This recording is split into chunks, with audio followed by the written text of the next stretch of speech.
ನಮಸ್ಕಾರ, ಬುಲೆಟಿನ್ ಎಕ್ಸ್‌ಪ್ರೆಸ್ಗೆ ಸ್ವಾಗತ. ನಾನು ಸೀನಪ್ಪ ಹೊಸದೂರ್. ರಾಜ್ಯ ಸರ್ಕಾರ ಮಹತ್ವವಾದ ಒಂದು ಆದೇಶವನ್ನು ಹೊರಡಿಸಿದೆ. ಅದೇನಪ್ಪ ಅಂತಂದರೆ, ಪಕ್ಕದ ರಾಜ್ಯದಲ್ಲಿ ಒಂದು ಆಂಧ್ರದಲ್ಲಿ ಇದೇ ರೀತಿ ಒಂದು ನೇಮಿಸ್ಕೊಂಡಿದ್ರು.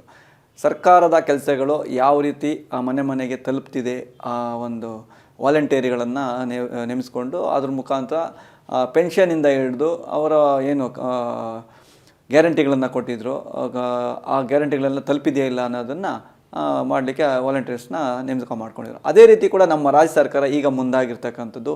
ಇದಕ್ಕೂ ಮೊದಲು ಗ್ಯಾರಂಟಿಗಳು ನಮ್ಮ ರಾಜ್ಯದಲ್ಲಿ ತಲುಪಿದೆಯಾ, ನಮ್ಮ ಇದಕ್ಕೆ ಸಾಮಾನ್ಯ ಜನರಿಗೆ ತಲುಪಿದೆಯಾ ಅಂದ್ಬಿಟ್ಟು ಒಂದು ಯಾವುದೋ ಖಾಸಗಿ ಸಂಸ್ಥೆಗೆ ಕೊಟ್ಟು ಅಂತ ಒಂದು ಉದಾಹರಣೆ ಇತ್ತು. ಅಂದರೆ ಅದನ್ನು ಕೇಳ್ಪಟ್ಟಿದ್ವಿ, ಅದಕ್ಕೆ ಕೊಟ್ಟು ಸಂಸ್ಥೆಗೆ ಕೊಟ್ಟಿದ್ರು ಅಂದ್ಬಿಟ್ಟು. ಆದರೆ ಈಗ ಅದನ್ನೆಲ್ಲ ಬಿಟ್ಟು ರಾಜ್ಯ ಸರ್ಕಾರ ಅಂಗನವಾಡಿ ಕಾರ್ಯಕರ್ತರು, ಆಶಾ ಕಾರ್ಯಕರ್ತರು, ಇನ್ನು ಕೆಲವೊಂದು ಇಲಾಖೆಗಳ ಒಂದು ಸಿಬ್ಬಂದಿಯನ್ನು ನೇಮಕ ಮಾಡ್ಕೊಂಡಿದೆ. ಅದು ಯಾವ ರೀತಿ ಅಂದರೆ, 15 ದಿನದಲ್ಲಿ 100ರಿಂದ 120 ಒಂದು ಮನೆಗಳಿಗೆ ಹೋಗಿ ಅವರು ಸಮೀಕ್ಷೆ ಮಾಡ್ಕೊಳ್ತಾ ಬರಬೇಕು. ಅಂದರೆ ಗ್ಯಾರಂಟಿಗಳು, ಗೃಹಜ್ಯೋತಿ ಇರ್ಬೋದು, ಯುವ ನಿಧಿ ಇರ್ಬೋದು, ಅನ್ನಭಾಗ್ಯ ಇರ್ಬೋದು, ಪ್ರತಿಯೊಂದು ಬರ್ತಿದೆಯಾ, ಏನಾಗ್ತಿದೆ, ನಿಮಗೆ ಏನಾದರೂ ತೊಂದರೆ ಆಗ್ತಿದೆಯಾ, ಈ ಗ್ಯಾರಂಟಿಗಳ ಬಗ್ಗೆ ನಿಮ್ಗೆ ಏನಾಗ್ತಿದೆ, ಅದ್ರ ಬಗ್ಗೆ ಸಮೀಕ್ಷೆ ಮಾಡಲಿಕ್ಕೆ ಹೊರಟಿದೆ.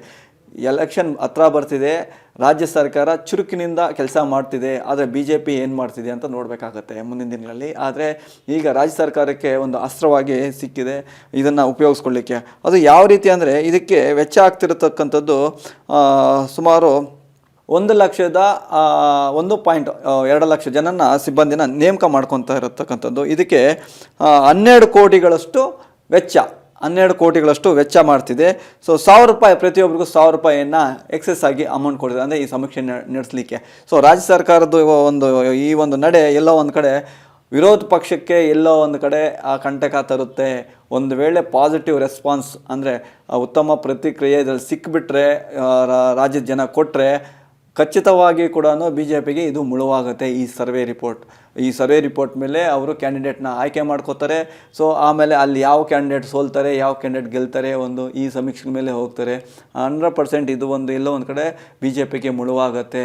ರಾಜ್ಯ ಸರ್ಕಾರ ಎಚ್ಚರಿಕೆಯ ನಡೆಯನ್ನು ಈಗ ವಹಿಸ್ತಾ ಇರ್ತಕ್ಕಂಥದ್ದು. ಇದು ಸ್ವಯಂ ಸೇವಕರಿಗೆ 100ರಿಂದ 120 ಮನೆಗಳನ್ನು ಹಂಚಿಕೆ ಮಾಡಿ ಅದನ್ನು ಯಾರಿಗೆ ವಹಿಸಿದ್ದಾರೆ, ಮಕ್ಕಳ ಮತ್ತು ಕಲ್ಯಾಣ ಅಭಿವೃದ್ಧಿ ಇಲಾಖೆ ಅವರಿಗೆ ವಹಿಸಿದ್ದಾರೆ. ಅವರು ನೋಡ್ಕೋಬೇಕು ಇದನ್ನು. ಅವ್ರು ನೋಡಿಕೊಂಡು ಇದು ಏನಾಗ್ತಿದೆ, ಈ ಸಮೀಕ್ಷೆಯಲ್ಲಿ ಯಾವುದೆಲ್ಲ ಸಮಸ್ಯೆಗಳಿದ್ದಾವೆ, ಏನೆಲ್ಲ ಇದೆ, ಏನು ಜನ ಹೇಳ್ತಾರೆ, ಜನದ ತೀರ್ಪೇನು, ಕಾಂಗ್ರೆಸ್ ಸರ್ಕಾರ ತೆಗೆದುಕೊಂಡಿರ್ತಕ್ಕಂಥ ನಿರ್ಧಾರಗಳು ಸರಿಯಾಗಿದೆಯಾ ಇಲ್ವಾ, ಮತ್ತೇನಾದರೂ ಚೇಂಜಸ್ ಮಾಡಬೇಕಾ, ಈಗ ಗ್ಯಾರಂಟಿಗಳ ಜೊತೆಗೇನೆ ಒಳ್ಳೆಯ ಒಂದು ಬಜೆಟ್ ಕೊಟ್ಟಿದೆ, ಆ ಬಜೆಟನ್ನು ಕೂಡ ಏನು ಸರಿಯಾಗಿ ಇದೆಯಾ ಇಲ್ಲ, ಈ ಥರದ ಸಮೀಕ್ಷೆ. ಅದ್ರ ಜೊತೆಗೇ ಇನ್ನೂ ಒಂದು ಮಾಡುವಂಥದ್ದು ಕೂಡ ಇರುತ್ತೆ. ಅಂದರೆ ಇಲ್ಲಿ ಯಾರಿಗೆ ನೀವು ಓಟ್ ಹಾಕ್ತೀರಿ ಅನ್ನೋ ಒಂದು ಸಮೀಕ್ಷೆ ಕೂಡ ನಡೆಸುವಂಥ ಸಾಧ್ಯತೆಗಳು ಎಲ್ಲವೂ ಕೂಡ ಇದ್ದೇ ಇರುತ್ತೆ. ಇದು ಎಚ್ಚರದಿಂದ ನೋಡಲೇಬೇಕಾಗತ್ತೆ. ಆದರೆ ಇದನ್ನು BJP ಯಾವ ರೀತಿ ತೆಗೆದುಕೊಳ್ಳುತ್ತೆ, ಅದನ್ನು ಅಪೋಸಿಷನ್ ಲೀಡರ್ ಯಾವ ರೀತಿ ಇದನ್ನು ತೆಗೆದುಕೊಂಡು ಹೋಗ್ತಾರೆ ಕೂಡ ಅದನ್ನು ಕೂಡ ಕಾದು ನೋಡಬೇಕಾಗತ್ತೆ. ನಮಸ್ಕಾರ. ಸ್ವಾದಿಷ್ಟತೆಯ ಸ್ವಾದ, ತಾಜಾತನದ ಆಹ್ಲಾದ, ಉತ್ತಮ ಆರೋಗ್ಯ ಮತ್ತು ಹೆಚ್ಚಿನ ರೋಗ ನಿರೋಧಕ ಶಕ್ತಿಯ ವೃದ್ಧಿಗೆ ಈಗ ನಿಮಗೆ ಸಿಗುತ್ತಿದೆ ಉತ್ತಮ ಗುಣಮಟ್ಟದ ಪೌಷ್ಟಿಕಾಂಶ.